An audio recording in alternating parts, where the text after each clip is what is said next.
This is another book that just makes you go. My name is Dorian, this is SEM Comics. We are continuing our coverage of Hox and Pox with Power of X, number 4. So our story starts off in year 1 of the Krakoan era, and we're at Bar Sinister. Yes, Bar Sinister. So there's a person at the gate, obviously it's a Sinister clone, and he's wearing armor, and he's like, state your business. And he's like, and look, we don't take sad people with their sad problems. And he's like, oh shoot, you got a cape. Well, that's pretty cool. And well, do you have an appointment? Obviously you probably don't have an appointment, because if you have a cape, then you probably don't have an appointment. So Xavier's like, look, we don't have an appointment, but it's very important that we talk to Nathaniel Essen. So he takes off his helmet. Like I said, he's a Sinister clone, and it goes, oh, which one? There's many of us. And Magneto's like, we'll settle for the one in charge. So then this Sinister goes, the one in charge, huh? Well, aren't you something? Yes. The outfit's ridiculous, but you got an air about you. But your friend, I don't know, we don't take sickly people or anything like that, so I don't know about him. All of a sudden, Magneto picks him up, because like I said, he has on armor. And Professor Xavier's like, hold on, Eric, we need him. So Magneto's like, no, Charles. This man needs to decide whether he wants to escort us to the side, or he wants to continue doing what he's doing and suffer the consequences. 2 minutes later, all you see is this dude bowing, talking about Mr. Sinister. I present to you the mutants, Magneto and Professor Charles Xavier. He got the point. So Charles is like, hello, thank you for seeing us. I just wanted to say, and the Sinister Sentinel girl goes, stop before either one of you say anything else. I just want to make it perfectly clear that I love the cape. Why am I not wearing a cape? Like, shouldn't I be wearing a cape too? So the butler looking Sinister sitting there is like, an outrage, sir. Honestly, I should always thought you should wear a cape. So then the one on the throne goes, so why'd you say anything? And then the butler Sinister goes, slipped my mind. And one on the throne is like, execute him now. I don't know if the guards are Sinisters or what, but phew, they came in there and they started chopping this dude up. I mean, you see his hand dismembered and everything. So now that the craziness is over with, Professor Xavier gets right to it, and he goes, you know, we know how good you are with genetics and so on and so forth. And the one sister sitting on the throne was like, yeah, we was trying to keep that a secret, but I'm so amazing. I knew it was going to get out sooner or later. Now, if you guys are new to Sinister, yeah, he's like this. He's just arrogant. Think Dr. Doom, except for this dude cracks jokes. So Xavier goes on and says, we know that you've been collecting samples of a lot of mutants, and we can actually help you out with that, give you more examples, except for you gotta do something for us in the future, which we'll go over at a later time. So this Sinister is like, I don't know, I don't think I really need to take your offer or anything like that. And all I hear is blam! This dude gets shot in the head. And we see our tried and true Sinister. You're an old school X-Men fan, you know who this is. The Sinister with the ripped up cape. And he's like, I will accept your offer. Psst, it's me, the one with the mutant gene. And they're like, we can see that. So Sinister's like, okay, what I gotta do? So Xavier's like, I need you to continue your good work. And then I need you to forget about what you're doing and that we ever came here until the day I tell you to remember. So now we cut to a few months ago, and we're on Krakoa, and Cypher is meeting the island for the first time with Professor Xavier. So Professor Xavier's like, what do you think? And Cypher's like, oh, cool. This is a secret island where mutants come to die, right? Fantastic. Now, the reason why Cypher's like this is because before Jonathan Hickman started writing, Krakoa just pretty much has a bad rap. It was a mutant island that fed off of mutant energy. It captured the original 5 X-Men. Professor Xavier sent out a secret team that had Scott's little brother Vulcan on it. They pretty much all died except for Darwin and Vulcan. The only reason Vulcan didn't die is because he was next to Darwin, and Darwin's mutant powers to survive anything. But that's another story for another day.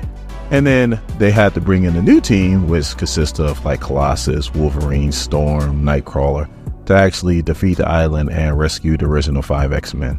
Actually, Scott got off, but you know, he had to go back for the other 4. Let me know in the comments how good that summary was, because I know I forgot something. So Professor Xavier explains that over the years, he's been talking to the island, and slowly but surely they developed a kinship. And the island is not nearly as bad as was first believed. So the professor's like, you know what? Why don't I just let you meet the island? So they go through some trees and goes, say hello, Doug. This is Krakoa. So Doug says hello, and Krakoa speaks. And he's like, oh, okay.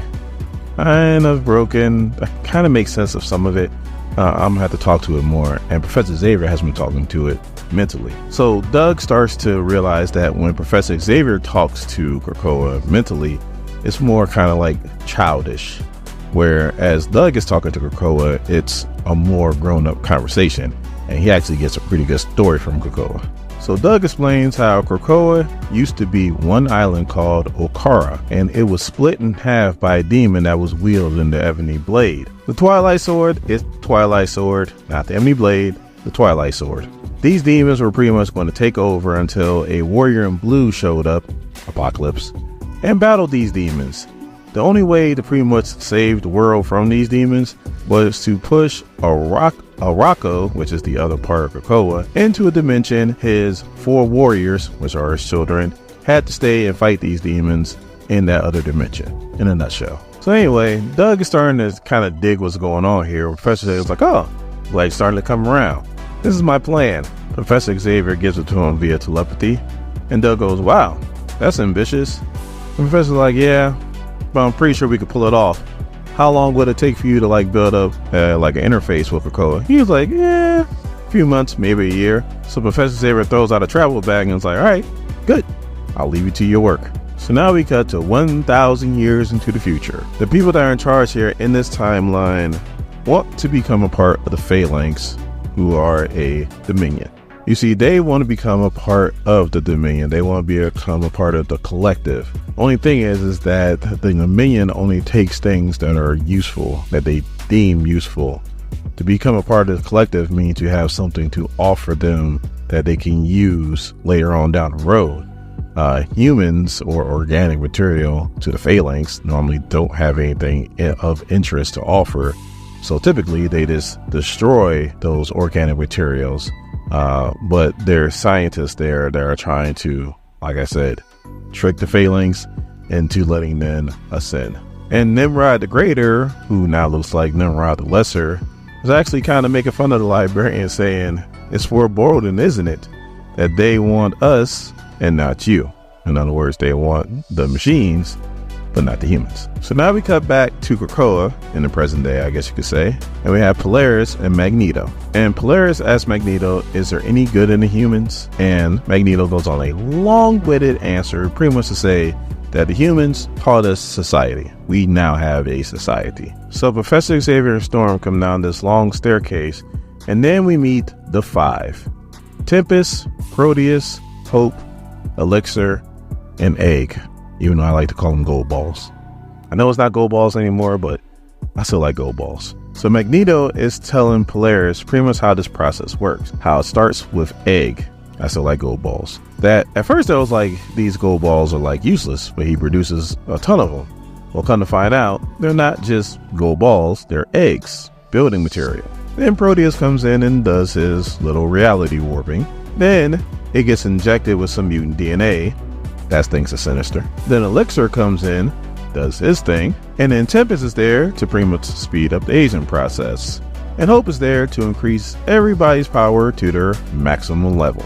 And while that's going on, we see our X-Men team that got massacred up there at the Orchid Station are now all back. And Professor Xavier says, to me, my X-Men. So then Polaris is like, but wouldn't they just be like mindless mutant bodies? And that's when the Magneto explains that's where Cerebro comes in, because the secondary function is to locate mutants around the world.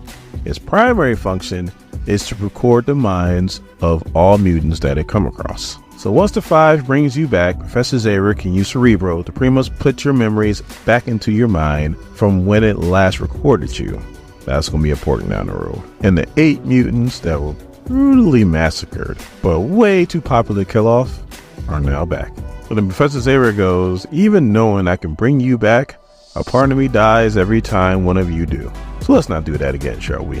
So then Storm's like, on your feet, mutants. The world might not be ready for you to come back, but Krakoa is. If you're enjoying what we're doing on this channel and you want to help out, you can give us a super thanks. I'm sorry, thank you. Who does all the work here? I hate to agree with Saucy Red over there, but he's right. We do all the work. Thanking the channel is also thanking you too. because you're a part of the channel. This channel started videos are on this channel. Like I built this as you guys bring back DC. Oh, we're over 1,000. It's a channel that I'm better than that punk. I am better than that punk over there. If anybody should be getting over there, but your boy, I should be getting the super things. Not him.